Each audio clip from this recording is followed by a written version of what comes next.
So we're here at a really interesting little piece of a garden that's been a problem for about 10 years now. Such a big problem that the lawn in this little space here would die completely every summer. We're going to tell you what we figured out and what we used to fix it, and even more importantly, what we didn't use to fix it. Things that people commonly turn to solve these kinds of problems, which are of no use at all.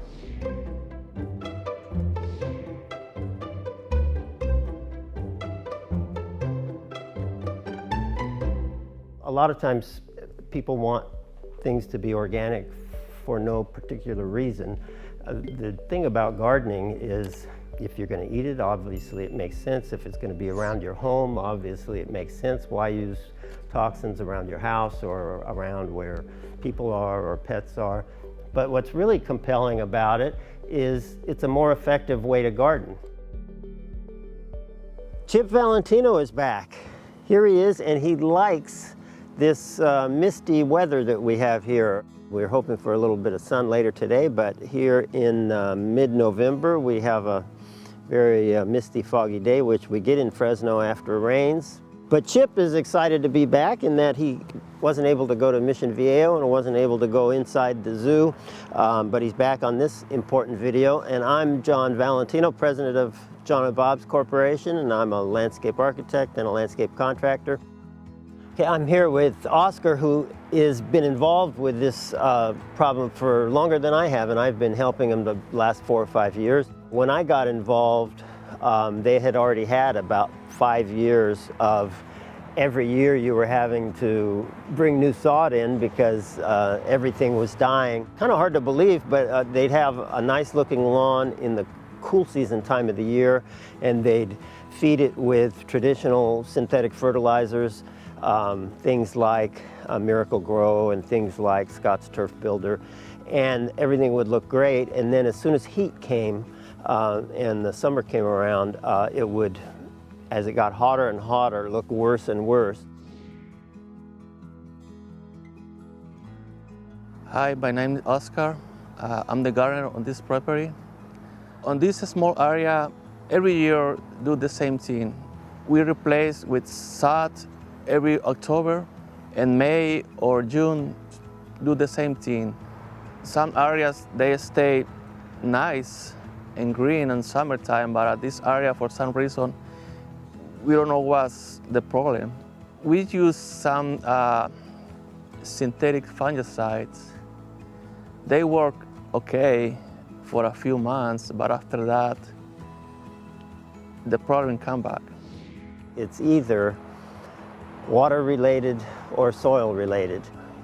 The best way to approach a problem area like that is let's fix both of them as quickly as we can. Let's analyze both and fix both as fast as we can. So in this case, we did look at the irrigation system right away and looked at ways we could really maximize the efficiency of the irrigation system and have even amounts of water being applied everywhere. And there was a tiny bit of improvement when we did that. That's the first thing we looked at and the first thing we improved. And then to say it's either water or soil, how do you fix soil, especially when you don't know exactly what's wrong with it? The analysis that the owners had done was really inconclusive, and it wasn't like this is absolutely what's wrong with it. A lot of theories, really.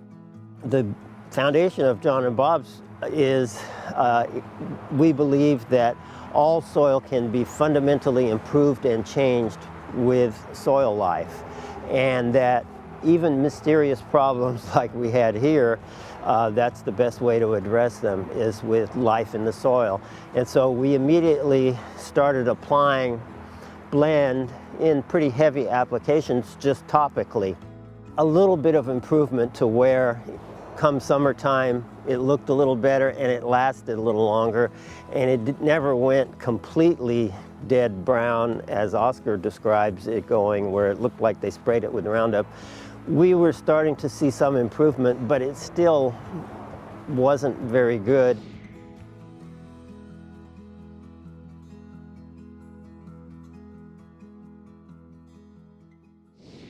Traditional approach with products like Scott's Turf Builder and Miracle-Gro, where you try to maximize the health of the plant.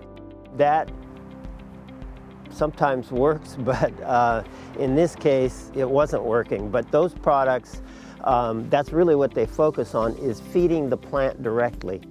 Scott's Turf Builder has several different formulas where they'll include insecticides, and they'll include herbicides, so prevent weeds, prevent insects or kill insects, feed the plant.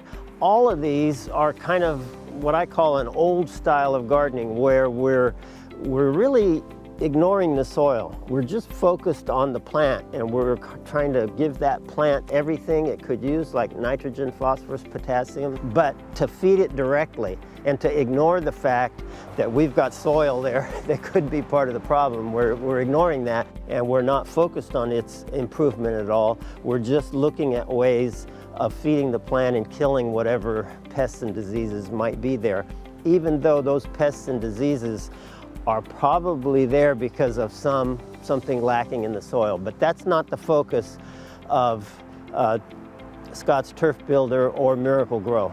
So when I got involved, we didn't use any of those products because, as I said in the first point, we think it's water or soil. That's the fundamental issue here. Now, can we address the problem a little bit by ignoring soil and just feeding that plant? Maybe a little bit, but as we look at how this kept reoccurring, that's not how to solve it on an ongoing basis that actually is a long-term solution.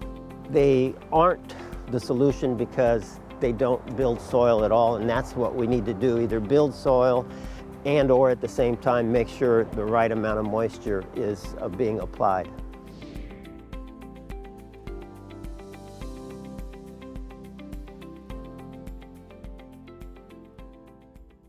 So my analysis was, for 5 years, the reason that Oscar wasn't making any progress in this area, and they'd have the same problem. It would look completely dead in the summer. They weren't addressing improving the soil. He was only addressing trying to improve the lawn. They suspected it was a fungicide, and so fungicides were being used extensively, and that was making the problem worse because fungicides kill bad fungus that's damaging lawn. They also kill the good fungi, and the good fungi is our only hope for a long-term solution that we don't have to keep applying more fungicides every year. For the first 5 years, there was no soil building going on, and that's very typical of many of the garden products that you buy for your lawn. They don't improve your soil. In some cases, they make your soil worse. Any kind of fungicide will make your soil worse. Turf builders and such can make your soil worse if you overuse them. So we changed that philosophy completely, and we went to a whole different way of addressing this problem area. So this is a great example of soil-based gardening. This is what we're all about. And if you want to know more about it, you can download the guide for free by clicking the link in the description. Start working. Every year was better. The lawn looks more strong and a good color. So after the first year, where we did a heavy application of blend, but we weren't happy with the improvement, so we decided, let's completely rip this area. And we're thinking we have some really heavy compacted soil in this area, and it seems to be devoid of life. Water seems to be having a hard time penetrating easily. So what we did is we ripped it down to like 12 inches, so really deep, and we added lots of blend and a bunch of earthworm castings. We regraded it. One more time, we resodded. So we did like a fundamental renovation of the soil. We also used our Penetrate Liquid Biotiller over the top. Right after we laid the sod, we sprayed it with Penetrate Liquid Biotiller. And so now we've got improved water application, and we've got renovated soil with life in the soil. Instead of just addressing the health of that sod, we've now addressed the health of the sod and the soil underneath it. We believe that was the reason for this problem every year. A combination of really bad soil with problematic drainage and compacted areas and lifeless areas. In addition to that, then every year we continue to apply our Nourish Biosol as a way of building the soil and feeding the lawn, and our blend, and we also applied our Penetrate Liquid Biotiller on an ongoing basis. And Oscar began a regimen of every October overseeding with a tall fescue grass seed that we like a lot and that he likes a lot, called RTF, Rhizomatous Tall Fescue. And he feels that that's been a real important part of the renovation of this area. So we think we've solved the problem. At the heart of the problem is the soil, and if you address the health of the soil, you'll address every problem you can encounter in gardening. Last summer was the best year for this area, and I wish keep it the same thing or even get it better every year. All the products that I've mentioned here, the links are in the description below. In our last video, we were in Mission Viejo, where we talked with rose aficionados and rose experts about all kinds of roses, and then we asked you what your favorite rose is, and we got a lot of fantastic answers. And the winner of the free bag of blend is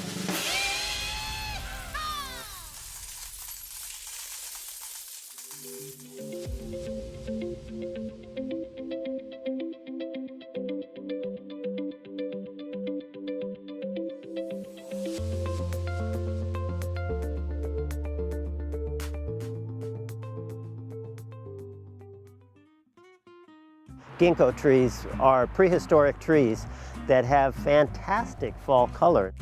So we'd like to ask you, what is your favorite tree for fall color?